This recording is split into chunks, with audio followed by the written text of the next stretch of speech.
जय हिंद। आज आप लोगों को केमिस्ट्री का यानी कि रसायन शास्त्र का जो पहला चैप्टर है रासायनिक अभिक्रिया और समीकरण, उसके हम लोग 5वें पार्ट पे चलेंगे। और आज हम लोग देखेंगे कि द्विविस्थापन अभिक्रिया क्या होता है और इसे इंग्लिश में क्या कहते हैं, और इसकी पूरी जो है कॉन्सेप्ट, पूरा कॉन्सेप्ट हम इसको देंगे। तो चलिए हम लोग वीडियो को स्टार्ट करते हैं बिना किसी देर किए। लेकिन एक बात कहना चाहेंगे कि सेशन को शेयर कर दीजिए, लाइक कर दीजिए और चैनल को सब्सक्राइब कर लीजिए अगर आपने नहीं किया है तो, और बेल आइकन को जरूर दबाइएगा ताकि हमारा लेटेस्ट वीडियो जो है आपको उसका नोटिफिकेशन समय पर मिल जाए। तो चलिए शुरू करते हैं।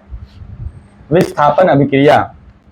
तो विस्थापन अभिक्रिया जो है इसे इंग्लिश में कहते हैं डिस्प्लेसमेंट यानी कि सब्स्टिट्यूशन रिएक्शन। डिस्प्लेसमेंट भी बोल सकते हैं, सब्स्टिट्यूशन भी बोल सकते हैं। हिंदी में इसको बोलेंगे द्विविस्थापन, इसको बोलेंगे विस्थापन अभिक्रिया। द्विविस्थापन नहीं बोलेंगे, द्विविस्थापन अगले टॉपिक में हम लोग पढ़ाएंगे कि द्विविस्थापन अभिक्रिया क्या होता है। तो पहले विस्थापन को अगर आप समझ लेते हैं तो द्विविस्थापन जो है इससे आसान है, इसे आप आसानी के साथ समझ सकते हैं। तो चलिए हम लोग पहले देखते हैं कि इस अभिक्रिया में अधिक क्रियाशील तत्व कम क्रियाशील, ये कम है, काम नहीं है, कम क्रियाशील तत्व को उसके यौगिक से विस्थापित कर देता है। समझने का बात है कि ये क्या है, आखिर में अधिक क्रियाशील तत्व कौन है और कम क्रियाशील तत्व कौन है। तो इसे समझेंगे। इसे समझने के लिए आप यहाँ देखना होगा आपको कि यहाँ पर हमने धातु की जो सक्रियता श्रेणी होती है जिसमें बताया जाता है कि कौन अधिक सक्रिय धातु है और कौन कम सक्रिय धातु है, उसे इस वीडियो में इस वाले आप इमेज में यहाँ पर आप देख सकते हैं जो कि लिखा हुआ है। तो यहाँ पर आपने देखा कि इससे पहले हमने एक वीडियो ऑलरेडी इस पे शॉर्ट्स बनाया हुआ है कि जिसमें हम इसके शॉर्टकट ट्रिक को आपको दिए हैं, उसे आप आइकन बटन से देख सकते हैं। वहाँ पर आपको आई बटन में हम डाल देंगे, वहाँ पर से आप इसका शॉर्टकट देख लीजिएगा याद करने के लिए। फिर भी मैं बता दूं कि इसका था कि केदारनाथ का माली आलू जरा फीके पकाता है, कौन है जी आगे आओ।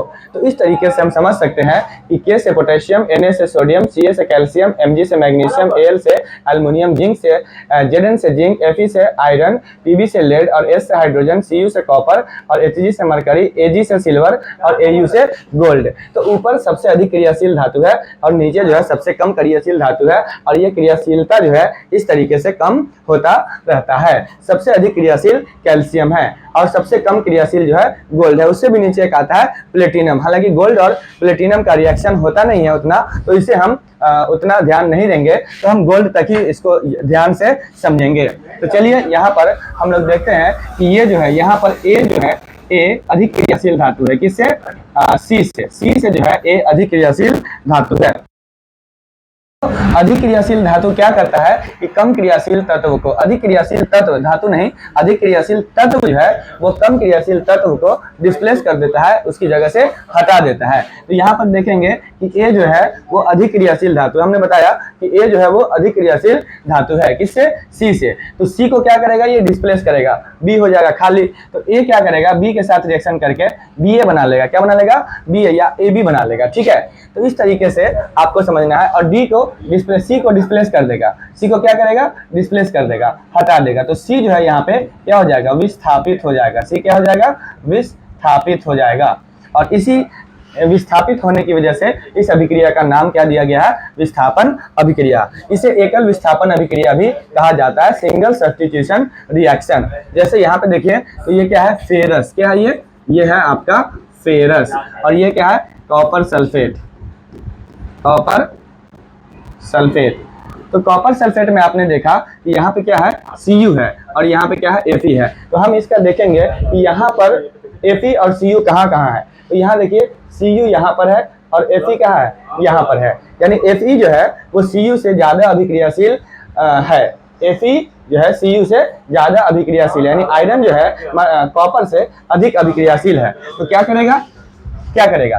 तो आयरन जो है, आयरन कॉपर को उसके सॉल्यूशन से, उसके जो आयन है यानी कि सल्फेट आयन यहाँ पर, तो सल्फेट आयन को क्या करेगा? फेरस ले लेगा और कॉपर को डिस्प्लेस कर देगा और इस तरीके से बनेगा फेरस सल्फेट। और कॉपर क्या हो जाएगा? कॉपर हमारा विस्थापित हो जाएगा। अब यहाँ देखिए कि कॉपर सल्फेट का सॉल्यूशन है। क्या है? कॉपर सल्फेट का ये ब्लू सॉल्यूशन है, इस ट्यूब में कॉपर सल्फेट का सॉल्यूशन डाला गया है और उसमें क्या रखा है, आयरन का हमने कील रखा है, इसका लोहे का एक कील रखा गया है। लोहे का आप देख सकते हैं यहाँ पे लोहे का एक कील रखा गया है। और ये जो कॉपर सल्फेट सॉल्यूशन है ये किस कलर का है, ये ब्लू कलर का यानी नीला है। ठीक है, जब इसमें डिस्प्लेसमेंट रिएक्शन होता है यानी कि यहाँ पर विस्थापन अभिक्रिया जब होती है, तो आप देख सकते हैं कि कॉपर का जो है परत वो कील पर चढ़ रहा है, कील का जो है कलर चेंज हो रहा है और सॉल्यूशन का भी कलर चेंज हो रहा है। इसलिए हो रहा है कि कॉपर डिस्प्लेस हो रहा है और आयरन जो है सल्फेट में मिल रहा है, यानी क्या बना रहा है यहाँ पे, आयरन सल्फेट बना रहा है। क्या बना रहा है, आयरन सल्फेट बना रहा है। तो यहाँ देखिए कि फेरस यानी कि फेरस किसको बोला जाता है, लोहा को ही बोला जाता है, इसको आयरन भी कहते हैं।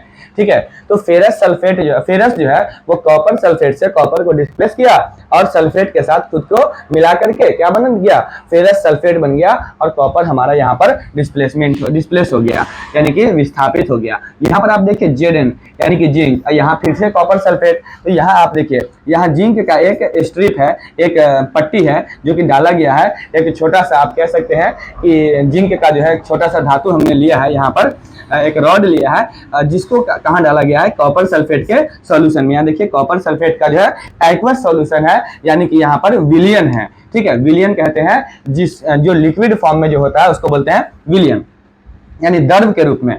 तो यहाँ पे द्रव के रूप में, पानी के रूप में कौन सा है, कॉपर सल्फेट है। इसमें जैसे ही जिंक को डाला तो क्या होगा कि कॉपर जो है, कॉपर यहाँ पर जिंक के ऊपर क्या होगा, सटने लगेगा, चिपकने लगेगा।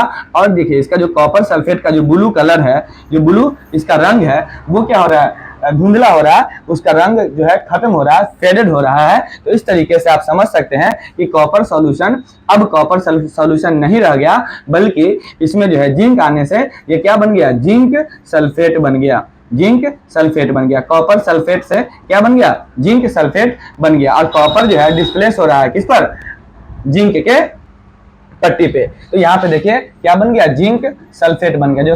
जो आपका उसमें एक्वस सॉल्यूशन है जो कि इसमें द्रव रखा हुआ है, लिक्विड रखा हुआ है, वो क्या हो गया, जिंक सल्फेट बन गया। क्या बन गया, जिंक सल्फेट बन गया। कॉपर क्या हो गया, डिस्प्लेस हो गया। उसी तरीके से Pb और CuCl2 यानी कॉपर क्लोराइड का देखेंगे तो यहाँ देखिए कि Pb जो है, यहाँ पहले वाला में Zn भी ऊपर है Cu से, और Pb जो है, Pb कहाँ है, Pb यहाँ पर, यहाँ देखिए आप, यहाँ पे Pb है तो Pb क्या है, कॉपर से ऊपर है, यानी Pb जो है वो कॉपर से अधिक अभिक्रियाशील धातु है। तो कॉपर के क्लोराइड से जो है Pb क्या करेगा, कॉपर को डिस्प्लेस करेगा और खुद जो है कॉपर की जगह पे अपना स्थान ग्रहण करेगा, यानी कि क्लोराइड पे अपना कब्जा करेगा और क्या बना देगा, लेड क्लोराइड। क्या बना देगा, लेड क्लोराइड। कॉपर क्लोराइड था यहाँ पे, इसका लेड क्लोराइड हो गया और कॉपर को क्या करेगा, डिस्प्लेस कर देगा। उसी तरीके से Mg देख लीजिए यानी कि मैग्नीशियम, और यहाँ पे क्या है, HCl यानी कि हाइड्रोजन क्लोराइड, इसको हाइड्रोक्लोरिक अम्ल भी कहते हैं। तो Mg जो है ये यहाँ पे देखिए Cl तो है ही, यहाँ पे H है यानी हाइड्रोजन, और यहाँ आप देखिए तो हाइड्रोजन से जो है, हाइड्रोजन यहाँ पर है और हाइड्रोजन से क्या है, अधिक अभिक्रियाशील धातु है कि नहीं, Mg बहुत अधिक अभिक्रियाशील है। तो बहुत अधिक अभिक्रियाशील होने की वजह से MgCl2 बन जाएगा, यानी कि H को जो है Mg हटा देगा, दूर फेंक देगा, तो बचेगा क्या, Cl। तो MgCl2 बन जाएगा यानी कि मैग्नीशियम क्लोराइड। आप इसका नाम लिख लीजिए, क्या है, मैग्नीशियम क्लोराइड। अब यहाँ पे देखिए ये क्लोरीन है और यहाँ पे क्या है, पोटेशियम आयोडाइड है। तो जिस तरीके से धातु की सक्रियता श्रेणी होती है उसी तरीके से अधातु का भी सक्रियता श्रेणी होती है। तो वहां पर क्लोरीन जो है आयोडीन से ज्यादा रिएक्टिव होता है। तो क्लोरीन क्या करेगा, आयोडीन को डिस्प्लेस करेगा, विस्थापित कर देगा, और उसका जो पोटेशियम है, पोटेशियम क्लोरीन के साथ रिएक्ट करके पोटेशियम क्लोराइड बना देगा।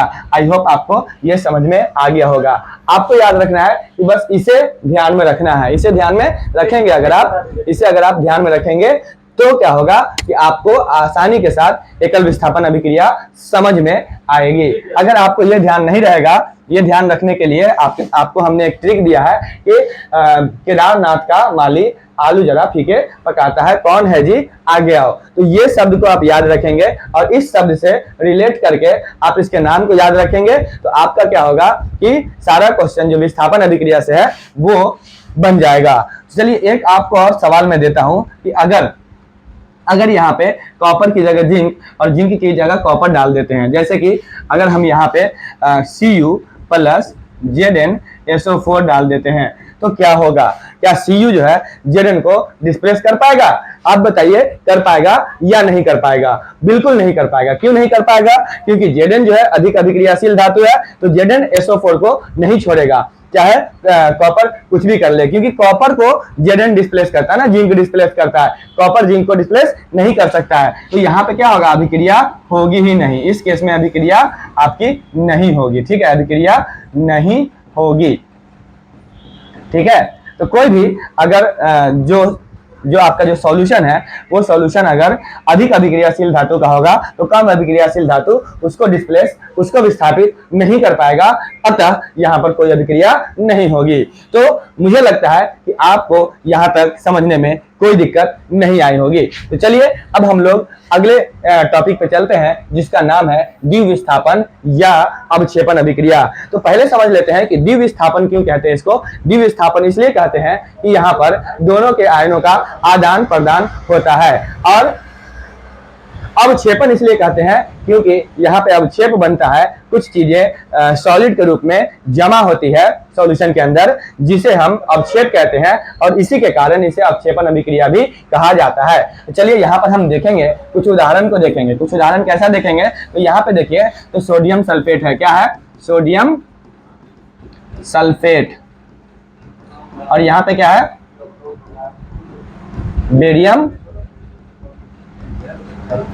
Barium chloride. इधर क्या है? सोडियम सल्फेट, और उधर क्या है? Barium chloride. तो अभी हमने बताया कि आयनों का आदान प्रदान करता है, तो सोडियम सल्फेट में Na2SO4 होता है, तो ये प्लस आयन है और ये माइनस आयन है। उसी तरीके से BaCl2 में देखेंगे तो Ba जो है वो प्लस है और Cl2 जो है ये माइनस है। तो आयनों का क्या होना है? आदान प्रदान होना है। तो देखिए आयन इसमें क्या है? पॉजिटिव है, इसमें निगेटिव है, तो ये इसके ये पॉजिटिव वाला इसके निगेटिव वाले आयन को ग्रहण करेगा और इस तरीके से बनाएगा NaCl।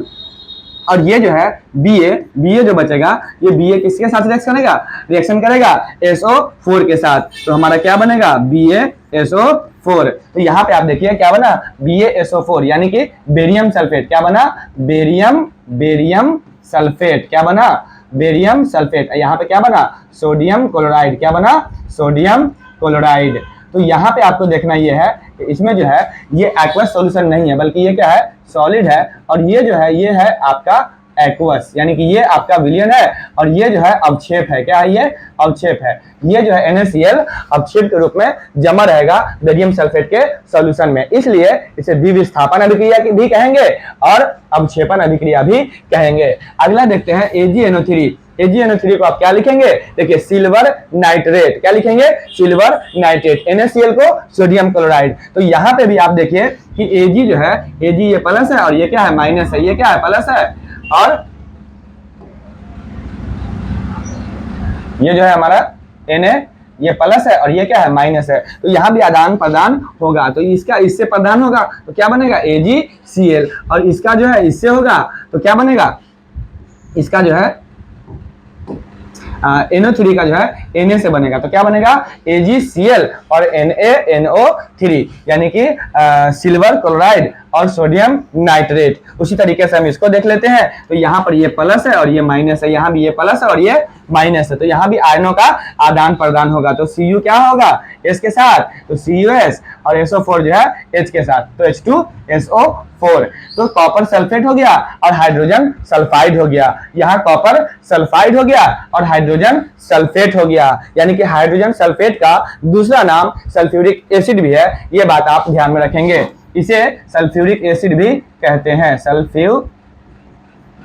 सल्फ्यूरिक अम्ल, हिंदी में इसको सल्फ्यूरिक अम्ल कहते हैं। चलिए यहाँ पे देखिए, तो यहाँ पे एल्युमिनियम क्या है? क्लोराइड है, और यहाँ पे अमोनियम हाइड्रोक्साइड है। नाम लिख लेंगे, एल्युमिनियम क्लोराइड और अमोनियम हाइड्रोक्साइड। तो यहाँ पर जो है आयनों का आदान प्रदान फिर से होगा, ये प्लस और ये माइनस, ये प्लस और ये माइनस। तो चलिए अल्युमिनियम जो है हाइड्रोक्साइड लेगा तो क्या बनाएगा? Aluminium hydroxide. और क्लोरीन जो है आपका क्या लेगा? क्लोरीन जो है वो NH4 यानी कि अमोनिया को लेगा, तो क्या बनेगा? Ammonium chloride. क्या बनेगा, अमोनियम क्लोराइड। इस तरीके से आप देख रहे हैं कि आयनों का आदान प्रदान हो रहा है। क्या हो रहा है, आयनों का आदान प्रदान हो रहा है। आदान प्रदान भी नहीं समझ में आता। आदान प्रदान का मतलब होता है कि हमने आपको एक चीज दी, उसके बदले में आप हमें दूसरी चीज दे दो। तो इस तरीके से आदान प्रदान होता है। यहाँ पे देखिए सोडियम हाइड्रोक्साइड, तो ये प्लस है और ये माइनस है, सोडियम हाइड्रोक्साइड, और ये भी प्लस और ये माइनस, तो यहाँ पे भी आदान प्रदान हो जाएगा। सोडियम मिलेगा Cl से, तो क्या बना देगा, सोडियम क्लोराइड। क्या बनाएगा, सोडियम क्लोराइड। और OH जो बचा ये इसके H से मिलेगा, तो H और OH मिल करके क्या बनाएगा, H2O। H2O क्या है, लिक्विड है। क्या है, एक लिक्विड है। तो इस तरीके से आपका ये द्विविस्थापन अभिक्रिया है, जिसमें जितने भी S लिखे हुए हैं ये सारे जो है अवक्षेप हैं। क्या है, ये अवक्षेप है, जो कि यहाँ पर AQ जो है, AQ यानी कि ये विलयन में ये अवक्षेप जमा रहेगा, जिसकी वजह से इसे अवक्षेपण अभिक्रिया भी कहेंगे। देख लेते हैं जरा, माइक भी बंद हो जाता है ना कभी कभी। चलिए अब आगे देखते हैं ऊष्माक्षेपी अभिक्रिया और ऊष्माशोषी अभिक्रिया। तो इन दोनों अभिक्रिया को समझेंगे। ऊष्माक्षेपी को देखिए इंग्लिश में थोड़ा सा समझिए। देखिए हम जानते हैं कि आप लोगों को इंग्लिश से बहुत लगाव नहीं है, क्योंकि बिहार बोर्ड में जो है इंग्लिश कंपलसरी नहीं है। लेकिन जैसे ही अगर आप साइंस लेकर के इंग्लिश पढ़ना साइंस लेकर के पढ़ना चाहते हैं, तो वहां पर जो है इंग्लिश आपके लिए बहुत ही जरूरी हो जाता है, क्योंकि साइंस जो आगे है वो इंग्लिश में ही है, हिंदी में नहीं है। हिंदी में है भी तो मजा नहीं आते, क्योंकि आपको मेडिकल इंजीनियरिंग जो है हिंदी में पढ़ाई नहीं होगी। तो वहां पर आपको समझने के लिए कम से कम इंग्लिश टर्म्स का जानना जरूरी है, और मैं उन सभी इंग्लिश टर्म्स को लेकर के चलूंगा जहां समझने में आपको क्या हो, आसानी हो। तो चलिए एक्सोथर्मिक देखते हैं। एक्सोथर्मिक क्या होता है, आप किसी बड़े ऑफिस में जाइएगा या सिनेमा हॉल वगैरह में जाइएगा, तो जब बाहर निकलिएगा तो गेट पर लिखा रहता है एग्जिट। क्या लिखा रहता है, एग्जिट। एग्जिट का मतलब होता है बाहर होना, तो उसी एक्स से जो है निकला है एक्सोथर्मिक। एक्सोथर्मिक का मतलब हुआ कि बाहर निकलना, जिसमें क्या हो, जिस अभिक्रिया में उत्पाद के निर्माण के साथ साथ उष्मा का भी उत्सर्जन हो। उत्सर्जन हो का मतलब उष्मा भी निकले। क्या हो, उष्मा भी निकले। इसको धनात्मक चिन्ह के साथ दर्शाते हैं। यहाँ पर किसको धनात्मक चिन्ह के साथ दर्शाएंगे, उष्मा को। देखिए यहाँ पर प्लस में उष्मा अगर लिखा रहेगा किसी अभिक्रिया में, तो इसका मतलब आपको यह समझना है कि ये उष्माक्षेपी अभिक्रिया है, यानी एक्सोथर्मिक है। यानी कि थर्मिक जो है, थर्मिक का मतलब क्या होता है, थर्मिक का मतलब आपको बता दें, थर्मिक का मतलब होता है हीट। तो हीट का मतलब होता है उष्मा, यानी एक्सोथर्मिक यानी हीट क्या हो रहा है, उसमें से निकल रहा है। तो आई होप इंग्लिश में आपको वर्ड ज्यादा समझ में अच्छे से आ रहा होगा। अगर यहाँ पर आपको हिंदी से ज्यादा इंग्लिश समझ में आया है तो कमेंट में आप जरूर लिखेंगे, ताकि हम आपको फिर से जो टर्म इंग्लिश में ज्यादा अच्छे से समझ में आ रहा हो उसका हम इस्तेमाल करते रहेंगे। तो अब यहाँ पे देखिए, यहाँ पे जो है ये CH4 यानी कि मीथेन है, और ये ऑक्सीजन की उपस्थिति में क्या हो रहा है, जल रहा है। तो कार्बन डाइऑक्साइड और वाटर बन रहा है, और साथ में क्या हो रहा है, उष्मा निकल रही है। साथ में क्या हो रही है, उष्मा निकल रही है, इसलिए इसको बोलेंगे उष्माक्षेपी अभिक्रिया। अब हम देखते हैं उष्माशोषी अभिक्रिया। कोई अभिक्रिया ऐसा होता है ना कि जिसमें जो है ना हीट की जरूरत पड़ती है, बिना हीट के अभिक्रिया हो नहीं सकती, चाहे वो हीट इलेक्ट्रिसिटी के रूप में हो, चाहे वो हीट सीधे सिंपल उष्मा के रूप में हो, या फिर सूरज का प्रकाश के रूप में हो। तो यहाँ पर जो है AgBr यानी कि सिल्वर ब्रोमाइड जो है, इसको सिल्वर और ब्रोमीन में तोड़ने के लिए हमें जरूरत पड़ती है सनलाइट की, यानी कि सूरज की किरणों की, सूरज के रोशनी की, सूरज के उष्मा की। इसलिए यहाँ पर आप माइनस उष्मा के रूप में देख सकते हैं, या फिर आप इधर प्लस उष्मा लिख सकते हैं, क्योंकि और या यहाँ पर आप त्रिभुज का साइन लिख सकते हैं। इससे क्या होगा कि AgBr को गर्म किया जाएगा, तो गर्म किया जाएगा तो हीट देना पड़ेगा, तो हीट देना पड़ेगा तभी ये टूटेगा। तो इसलिए ये हो गया उष्माशोषी। एंडोथर्मिक को आप समझ लीजिए। एंडो का मतलब है, देखिए एंट्री होता है, एंट्री का एन ले लिया यानी कि अंदर, और थर्मिक का मतलब हो गया, आपको पहले समझा दिए हीट। हीट का मतलब हो गया उष्मा, हीट का मतलब उष्मा, यानी कि यहाँ पे क्या हो रहा है, हीट का जरूरत पड़ रहा है, यानी हीट उधर निकलेगा नहीं, बल्कि वो माइनस में इसलिए उधर लिखा गया ताकि आप समझ सकें कि इधर क्या हो, प्लस में आ जाए। आप मैथ्स पढ़ते होइएगा, मैथ में समझ रहे हैं, उधर माइनस रहेगा, इधर प्लस में आ जाएगा, इधर प्लस में रहेगा, उधर माइनस में जाएगा। तो इसी तरीके से आप देख सकते हैं, या इधर माइनस में लिखा रहे या इधर प्लस में लिखा रहे। ऐसा नहीं कि प्लस आपको बताया है तो आप ये समझेंगे कि इधर अभी अगर प्लस में लिखा हुआ हो तो वो हो जाएगा उष्माक्षेपी, ऐसा बिल्कुल नहीं होगा। अगर उधर माइनस में लिखा हो तो क्या होगा, उष्माशोषी, और इधर अगर प्लस में लिखा हो तो भी उष्माशोषी ही होगा। और यहाँ पर यहाँ पर प्लस की जगह अगर इस तरफ आपका माइनस लिखा रहता है तो भी आपको समझना है कि ऊष्माक्षेपी ही होगा, जो कि उधर जाकर के क्या हो जाएगा, आपका प्लस में हो जाएगा। आई होप यहाँ तक आपको समझ में आ गया होगा। चलते हैं हम अगले टॉपिक पे। अगला टॉपिक है हमारा ऑक्सीडेशन, उपचयन और अपचयन। देखिए उपचयन का मतलब होता है ऑक्सीडेशन। देखिए पहले उप उसके बाद अप, पहले उप याद रखना है फिर अप याद रखना है, जिससे क्या होगा, पहले ऑक्सीडेशन और दूसरा रिडक्शन। ठीक है, ये दोनों अभिक्रियाएं साथ में होती है, ये दोनों अभिक्रिया साथ में होती है, इसलिए इसे आपने कहीं पे रेडॉक्स रिएक्शन के नाम से भी जाना होगा। रे मतलब रिडक्शन, रे मतलब रिडक्शन, और ऑक्स मतलब रेड मतलब रिडक्शन, और ऑक्स मतलब ऑक्सीडेशन। तो इस तरीके से आप यहाँ पर इसको समझे होंगे कि रिडक्शन ऑक्सीडेशन को मिला करके रेडॉक्स अभिक्रिया कहा जाता है। तो रेडॉक्स कोई नई अभिक्रिया नहीं है, बल्कि ऑक्सीडेशन और रिडक्शन ये दोनों अभिक्रियाएं साथ में होती है, इसीलिए इसे रेडॉक्स अभिक्रिया के नाम से जाना जाता है।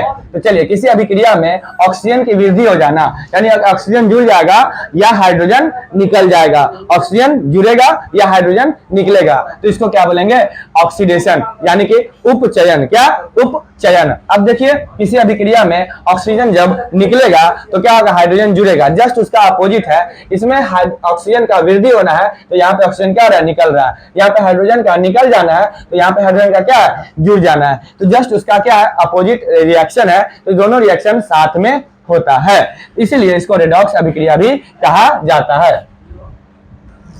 ठीक है, चलिए अब आप समझेंगे, पहले आप समझेंगे ऑक्सीकारक। देखिए इसे आप नोट कर लें, क्या है, ऑक्सीकारक और अपचायक, इसको हम उपचायक भी बोल सकते हैं। ठीक है, याद रखेंगे, इसको उपचायक भी बोल सकते हैं, ऑक्सीकारक भी बोल सकते हैं, और इसको अपचायक या अवकारक बोल सकते हैं। क्या बोल सकते हैं, अवकारक, और इसको क्या बोलेंगे, ऑक्सीकारक। और इसको जो है आप उपचायक और इसको अपचायक भी कह सकते हैं। इसे आप समझ लें, होता क्या है, पहले हम लोग समझेंगे कि ये अभिक्रिया, पहले इस अभिक्रिया को देखेंगे कि यहाँ पर क्या है, कॉपर है, क्या है, कॉपर ऑक्साइड है, और यहाँ पे क्या है, कॉपर है। तो आपने क्या देखा कि कॉपर ऑक्साइड ने ऑक्सीजन लिया या ऑक्सीजन छोड़ा, ऑब्वियसली इसने क्या किया, ऑक्सीजन को छोड़ा। तो ऑक्सीजन का छोड़ना, ऑक्सीजन छोड़ा है किसने, ऑक्सीजन का हटना, ऑक्सीजन का हटना क्या होगा, देखो ऑक्सीजन का वृद्धि होना नहीं है, ऑक्सीजन का निकल जाना। तो ऑक्सीजन निकल गया है तो इसलिए ये क्या है, अपचयन है। क्या है ये, अपचयन, अपचयन। ठीक है, यानी कि रिडक्शन। यहां तक आप बात समझ गए। ठीक है, अब हम देखते हैं कि यहाँ पे नीचे वाले में तो H2 अब क्या हो गया, H2O हो गया। आपने क्या फर्क देखा कि अभी तक ये H2 था, इसमें क्या हो गया, ऑक्सीजन जुड़ गया, ऑक्सीजन जुड़ गया। तो ऑक्सीजन का वृद्धि होना, ऑक्सीजन यहाँ पे वृद्धि हुआ है, क्या हो गया, आप ऐसे लिख सकते हैं, ऑक्सीजन का जुड़ना। ऑक्सीजन का जुड़ना क्या कहलाता है, ऑक्सीजन का जुड़ना ऑक्सीडेशन कहलाता है, यानी कि उपचयन कहलाता है। क्या कहलाता है, उपचयन। ठीक है, तो यहां तक आपको बात समझ में आए, क्या हुआ, उपचयन कहलाया। अब जो है एक और क्वेश्चन इसमें बनता है कि उपचायक और अपचायक, यानी ऑक्सीकारक या अवकारक, या फिर ऑक्सीडाइजिंग एजेंट और रिड्यूसिंग एजेंट क्या है। एक बात आपको समझाना चाहूंगा यहाँ पर फिर से इंग्लिश में कि ऑक्सीडाइजिंग एजेंट, आप LIC एजेंट का नाम सुने हैं, सब लोग सुने LIC एजेंट का नाम। LIC एजेंट का नाम इसलिए ले रहा हूं, मैं कोई LIC का प्रचार नहीं कर रहा हूं, बस आपको समझाने के लिए ये LIC एजेंट का नाम लिया मैंने कि LIC एजेंट और ऑक्सीडाइजिंग एजेंट दोनों को हम रिलेट करेंगे। क्या करेंगे, रिलेट करेंगे। कैसे रिलेट करेंगे, देखिए LIC एजेंट आपका क्या करवाता है, LIC करवाता है। ठीक है, तो ऑक्सीडाइजिंग एजेंट क्या करावेगा, ऑक्सीडाइजिंग करावेगा, समझे कि नहीं, ऑक्सीडाइज करावेगा। ठीक है, तो चलिए अब यहाँ पे हम देखते हैं, और उसी तरीके से रिड्यूसिंग एजेंट क्या करावेगा, रिड्यूस करावेगा, यानी कि अपचायक करावेगा। तो अब देखिए समझने की बात यहाँ पर है कि जो पदार्थ ऑक्सीजन को छोड़ता है, यहाँ पे देखिए कॉपर ऑक्साइड ने ऑक्सीजन को छोड़ा, तो क्या कहलाएगा, क्या कहलाएगा जी, उपचायक कहलाएगा ये। ठीक है, और यहाँ पे देखिए अपचायक कौन कहलाएगा, जो पदार्थ हाइड्रोजन छोड़ता है, या हाइड्रोजन छोड़ने की बात नहीं हो रही है, या ऑक्सीजन प्राप्त करता है। तो देखिए इसने क्या किया है, ऑक्सीजन को प्राप्त किया है, इसलिए ये क्या है, अपचायक है। दूसरा नाम इसका क्या है, ऑक्सीकारक भी है, तो ऑक्सीकारक भी लिख लीजिए आप, ठीक है। और ये क्या हो गया, अब कारक भी कहते हैं। इंग्लिश में क्या बोलेंगे, इंग्लिश में इसको बोलेंगे ऑक्सीडाइजिंग एजेंट और इसको बोलेंगे रिड्यूसिंग एजेंट। यहां तक आपको समझ में आई पूरी बात। क्या क्या पूछ सकता है आपको, किसका ऑक्सीकरण हो रहा है, किसका अवकरण हो रहा है, या किसका उपचयन हो रहा है, किसका अपचयन हो रहा है, या कौन ऑक्सीकारक है, कौन अवकारक है। इस तरह से इसमें से क्वेश्चन पूछे जाते हैं। तो इस वीडियो को आपको नहीं समझ में आ रहा, फिर से बैक जाइए, फिर से देखिए, और अगर नहीं आपको समझ में आए तो आप हमें कमेंट जरूर करें, यहाँ सर यहाँ पर मुझे समझने में दिक्कत हुई है। तो मैं इसके ऊपर ऑलरेडी रेडॉक्स रिएक्शन के ऊपर एक अलग से वीडियो बना दूंगा फुल्ली डिटेल में, ताकि आपको कहीं पे कोई दिक्कत न रह जाए। और अगर यहाँ समझ में आ गया तो फिर ठीक है। अब यहाँ पर क्या देखिए, यहाँ पर H2S, यहाँ पे देखिए H2S से क्या हुआ है, हाइड्रोजन हटा है, हाइड्रोजन हटा है। देखिए H2S था यानी हाइड्रोजन सल्फाइड था, अब सिर्फ H बचा यानी सल्फर बचा, तो यहाँ से क्या हुआ, हाइड्रोजन हट गया। तो हाइड्रोजन जो हटा, तो देखिए हाइड्रोजन का निकल जाना, हाइड्रोजन का निकल जाना, हाइड्रोजन का निकल जाना क्या कहलाता है, क्या कहलाता है, उपचयन। तो यहाँ पे पहले हम क्या देखेंगे कि हाइड्रोजन का निकलना, हाइड्रोजन का निकलना, तो हाइड्रोजन का निकलना क्या कहलाता है, उपचयन कहलाता है। क्या कहलाता है, उपचयन कहलाता है। और यहाँ पे क्या हुआ, देखिए यहाँ पे क्या हुआ कि हाइड्रोजन क्लोरीन में जुड़ गया, यहाँ पे सीधे क्लोरीन था और वहां पे हाइड्रोजन क्लोराइड यानी कि हाइड्रोक्लोरिक अम्ल बन गया। तो क्लोरीन क्या हुआ, यहाँ पे हाइड्रोजन जो है क्लोरीन के साथ जुड़ गया है। तो हाइड्रोजन का जुड़ना, हाइड्रोजन का जुड़ जाना क्या कहलाता है, अपचयन कहलाता है। तो यहाँ पे क्या हुआ, अपचयन, ठीक है। उसी तरीके से यहाँ पे देखिए जिंक ऑक्साइड से ऑक्सीजन निकल गया, तो बताइए आप क्या होगा, कमेंट बॉक्स में लिखिएगा इसका आंसर। और हाइड्रोजन के साथ यहाँ पर हम H2O लिखेंगे, ठीक है, यहाँ पे मिसप्रिंट हुआ, तो हाइड्रोजन के साथ ऑक्सीजन जुड़ेगा तो क्या बनाएगा, हाइड्रोजन ऑक्साइड यानी कि वाटर, वाटर को हाइड्रोजन ऑक्साइड भी कहते हैं। अगला हम चलते हैं कि उस पदार्थ की पहचान करें जो उपचयित हुआ है तथा जो अपचयित हुआ है। तो उपचयित कौन होता है, जिसका उपचयन होता है, और अपचयित कौन होता है, जिसका अपचयन होता है। उपचयन का मतलब होता है ऑक्सीडेशन और अपचयन का मतलब होता है रिडक्शन। तो चलिए यहाँ पर जो है सोडियम को क्या मिला, सोडियम को मिला ऑक्सीजन, सोडियम को मिला ऑक्सीजन। तो सोडियम का क्या हो गया, ऑक्सीकरण, क्या हो गया, ऑक्सीकरण, क्या हो गया, ऑक्सीकरण। और ऑक्सीजन का क्या हो जाएगा, ऑब्वियसली जब इसका ऑक्सीकरण हुआ तो इसका ऑक्सीजन का क्या होगा, रिडक्शन, ऑक्सीजन क्या हो जाएगा, रिडक्शन, ठीक है। रिडक्शन को हम क्या लिखेंगे, रिडक्शन को लिखेंगे अपचयन, ठीक है। तो अब उस पदार्थ की पहचान करें जो उपचयित हुआ है, तो जिसका उपचयन, ये क्या है, उपचयन। तो किसका उपचयन हुआ, उपचयन हुआ सोडियम का, तो सोडियम का हो गया उपचयन। तो उपचयन में हम लिख देंगे क्या, उपचयन में हम लिखेंगे क्या, Na यानी कि सोडियम, और अपचयन में क्या लिखेंगे, अपचयन में हम लिखेंगे ऑक्सीजन यानी कि O2, ठीक है। तो ये वीडियो आपको समझ में आए, यहाँ तक बातें समझ में आए। अब आगे हम देखेंगे कि यहाँ पे कह रहा है कि नीचे दी गई प्रतिक्रिया में कौन सा कथन नहीं है बल्कि कथन गलत है। तो यहाँ पर के देखिए आपको कि PbO ने ऑक्सीजन को छोड़ा, यहाँ पे क्या हो गया, रिडक्शन,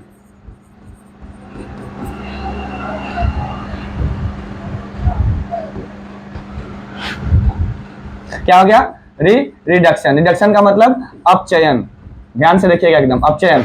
और यहाँ पे कार्बन को मिला ऑक्सीजन, तो इसका क्या हो गया,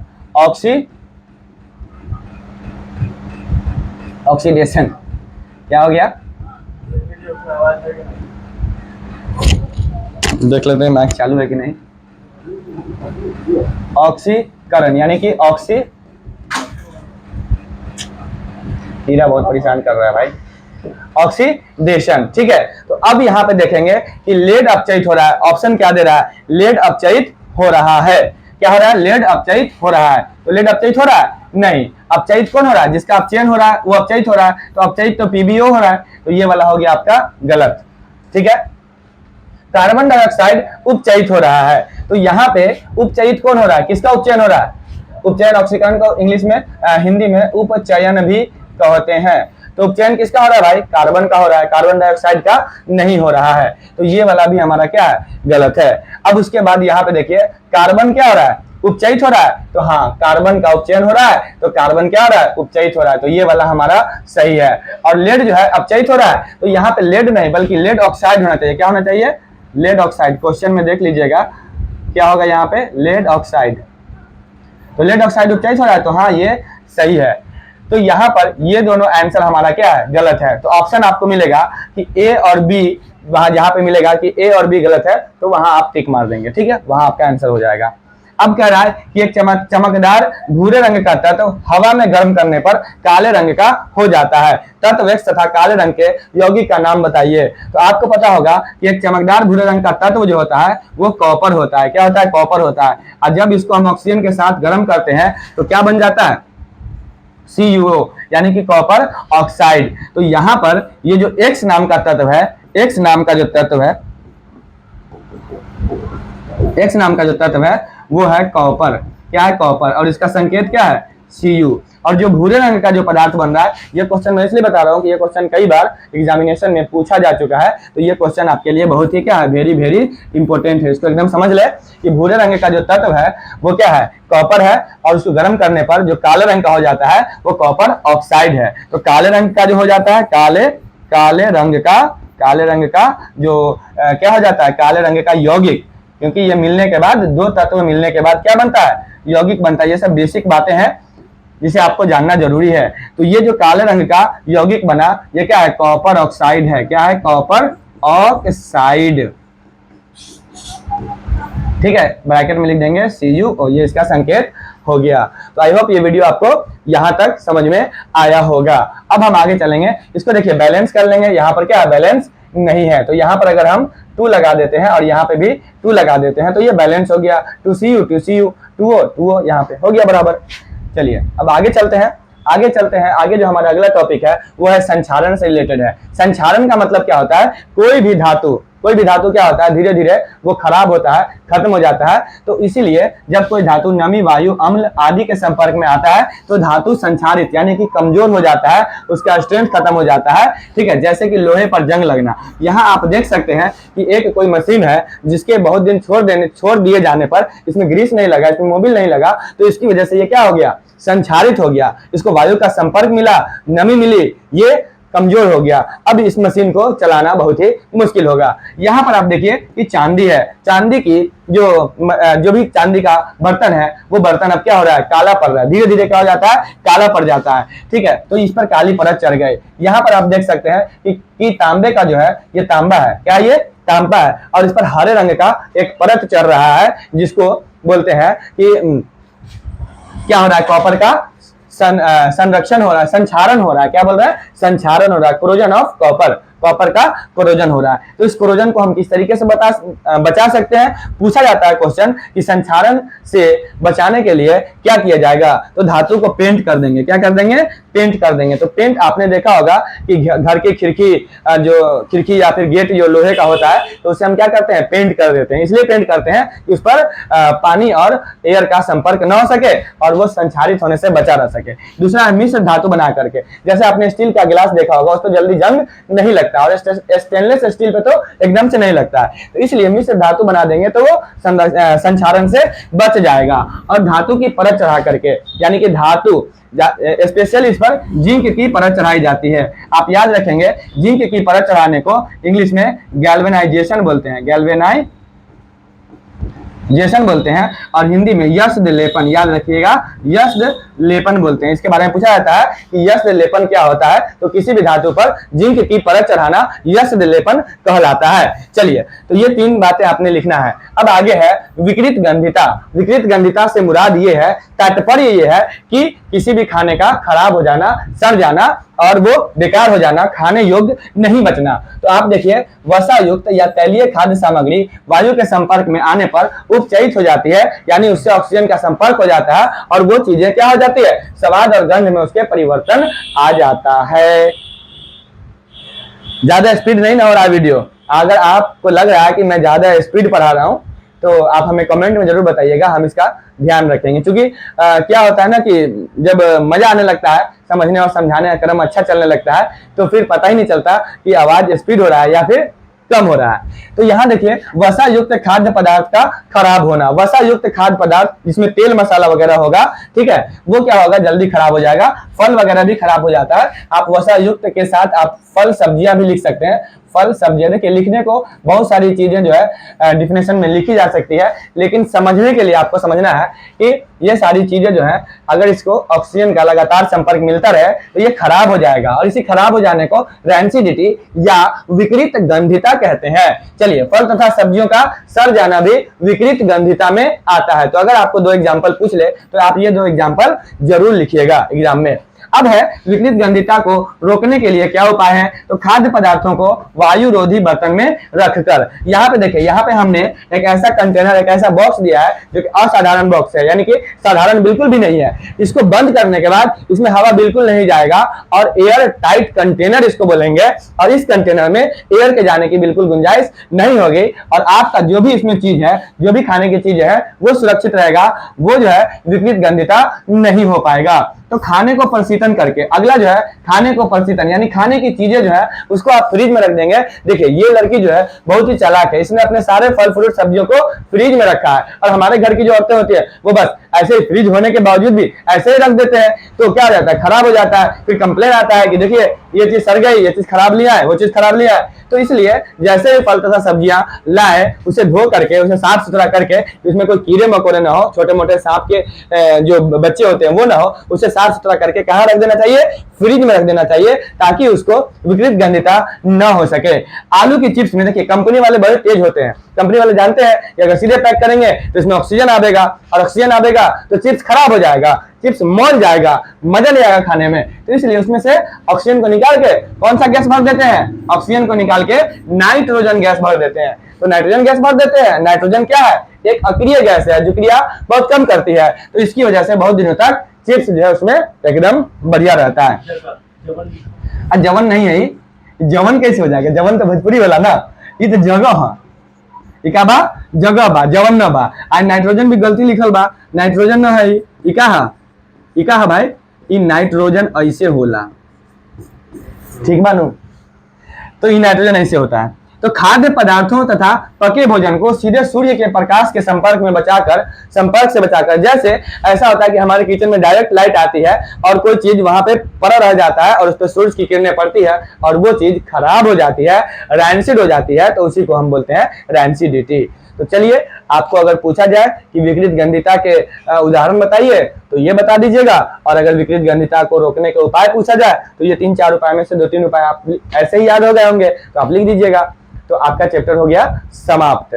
बहुत लोगों का ये था कि साहित्य सर का वीडियो आ रहा है और आपका वीडियो नहीं आ रहा है, तो हमारी तबीयत थोड़ा अस्वस्थ थी जिसके कारण हमारा वीडियो नहीं आ पाया था। अब यहाँ से आपको वीडियो लगातार मिलता रहेगा। चैनल को आगे शेयर करते रहिए और सब्सक्राइब करते रहिए, ठीक है, और लोगों से भी करवाते रहिए। और हम लोग पूरी मेहनत से, पूरी ईमानदारी से और पूरे जोश और खरोश से चैनल बनाए हैं, और हम चाहते हैं कि हम अपने क्षेत्र के बच्चे जितने भी हैं उनको अच्छा से अच्छा साइंस और मैथ का कॉन्सेप्ट दे सकें, जिसके लिए और हमारे जो साहित्य सर हैं वो हमारे गांव के पंचायत समिति भी है, तो उनका ये मानना है कि साइंस और मैथ जो है बच्चों का बहुत कमजोर होता है, और हम लोगों के पास ऑप्शन है, हम लोगों के पास टेक्नोलॉजी है, तो हम लोग क्यों ना अपने गांव के साथ साथ आसपास के जितने भी बच्चे हैं उनको मैथ और साइंस पढ़ाने का काम ऑनलाइन स्टार्ट करें। तो हमने कहा कि सर आपका जो है बात तो बहुत अच्छा है, तो हम लोगों ने इस पर काम शुरू कर दिया है, आप भी अपना काम शुरू कर दीजिए। आपका काम क्या है, आपका काम है कि वीडियो को जितना ज्यादा से ज्यादा हो सके शेयर करें, लाइक करें वीडियो को, और जो भी लोग चैनल को सब्सक्राइब नहीं किए हैं उन सबको कहिए कि चैनल को सब्सक्राइब करें, ताकि हमारा चैनल आगे बढ़ सके और उन बच्चों तक पहुंच सके जहां तक इस तरह की टेक्नोलॉजी और इस तरह के पढ़ाने की व्यवस्था नहीं है।